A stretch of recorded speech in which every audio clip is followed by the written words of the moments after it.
এক প্লেটে 3টে পরোটা, আনলিমিটেড তরকারি, একটা আপেল পেঁয়াজ, একটা কাঁচা লঙ্কা, একটা সেদ্ধ ডিম দিয়ে মাত্র 30 টাকা।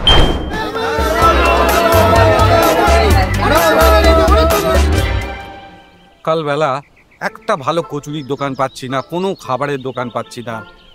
কি বলুন তো, সকালবেলা কোথায় একটু মদনের মোহন খাবো, একটুখানি ওই যে গজা খাজা, পাকনা মেলা ভাত খাবো, তারপরে ওই ছানার পোড়া ওইগুলো খাবো, তা না। হ্যাঁ বাপিবাবু স্যার বলুন। আপনি এখন আর পুরীতে নেই একেন বাবু, কলকাতায় ফিরে আসুন। আর কলকাতা কি বলছেন, একটা ভালো খাবারের দোকান পাচ্ছি না জানেন।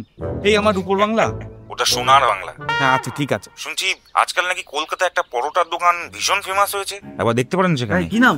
রাজুদার পকেট পরোটা, 3টে পরোটা আর আনলিমিটেড তরকারি নাকি। আনলিমিটেড? অ্যাড্রেসটা পাঠাই তাহলে নাকি?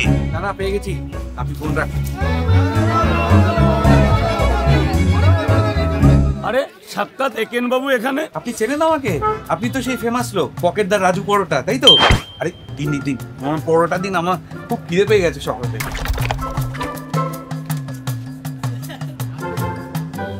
তুলতে গিয়ে তো আর পুরোপুরি বাঙালিয়ানাটা ছেড়ে দিতে পারি না। না সমুদ্রে স্নান করেছেন একেন বাবু? না, আমার তো জলে খুব খারাপ।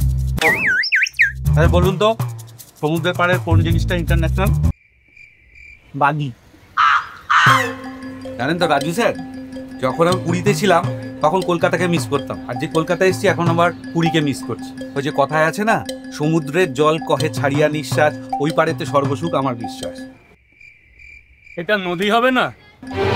আরে বাবা, এখন আবার কে ফোন করলো? হ্যাঁ কুকু বলো। হ্যাঁ না আমি তো ওই মেজমানর বাড়িতে এসেছি। কোথায় আওয়াজ কোথায়? আরে এখানে জোর করে আমাকে কতগুলো পুরি খাইয়ে দিয়েছে। আরে ওটা নিয়ে চিন্তা করো না, আমি বাড়িতে গিয়ে আবার তুমি যা যা রান্না করেছো সব কিছু খেয়ে এখন রাখো। হ্যাঁ দারুণ, দুর্দান্ত, খুব ভালো লাগে। কালকে আবার আসবো। হ্যাঁ ঠিক আছে। হ্যালো খোকো বৌদি, হ্যাঁ উনি এসেছিলেন।